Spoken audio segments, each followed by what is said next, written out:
Yo guys, good afternoon. Nandito kami ngayon sa White Avenue, isa sa mga pinapasyalan dito sa Edmonton. Habang naglalakad kami guys, nakita ko to.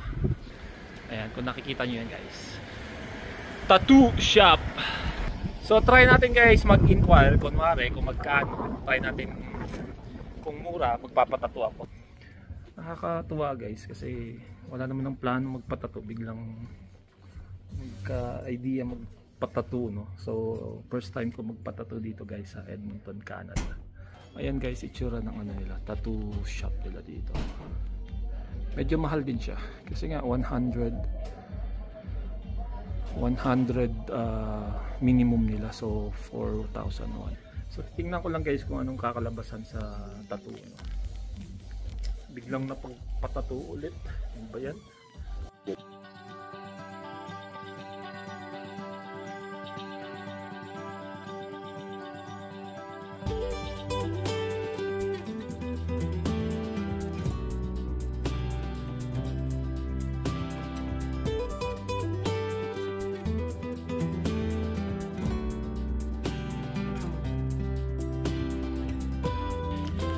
So guys, tuloy na yung pagpapatato.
Straight.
Second skin.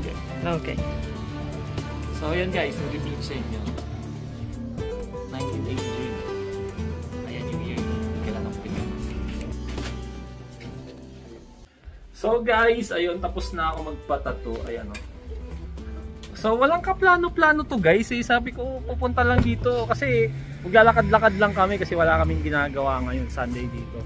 So sabi ko nakakita ako ng tattoo, maraming tattoo dito tattoo shop.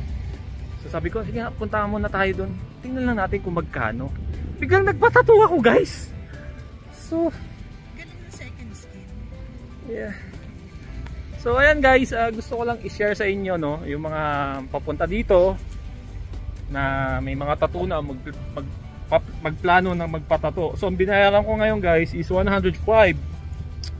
So mahal pa rin kung convert mo sa peso, pero nandito tayo sa Canada. Ganito kaliit guys, minimum nila. So medyo malaki din naman. So nagbigay ako ng tip $10, so 115 kasama na tax. Pero ang singil niya talaga is 100 lang, 'di ba? So plus tax $5.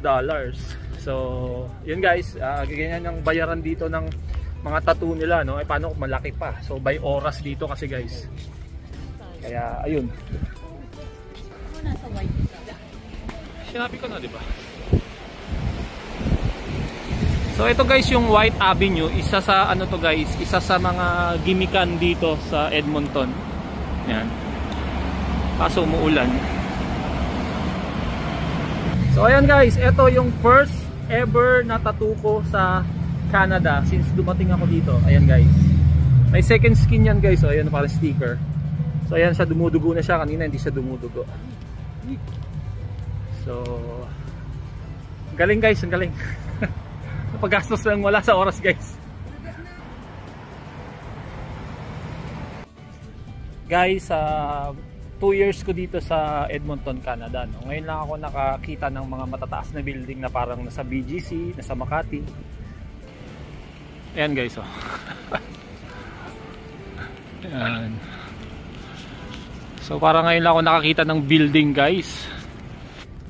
Siguro nga kasi nga sa apartment namin, nasa northwest kami, medyo dulo. So kaya siguro parang naninibago ako, no?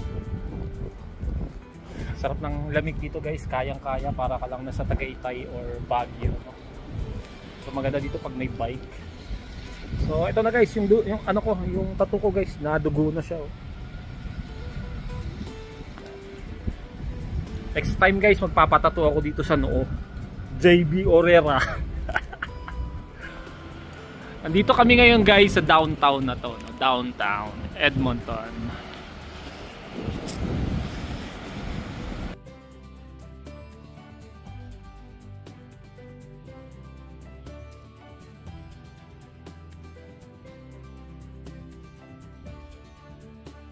Yo guys, nakauwi na pala kami, no? Hindi na ako nakapag-vlog kasi kumain kami, no? So ito na yung tattoo natin guys. Ito na siya.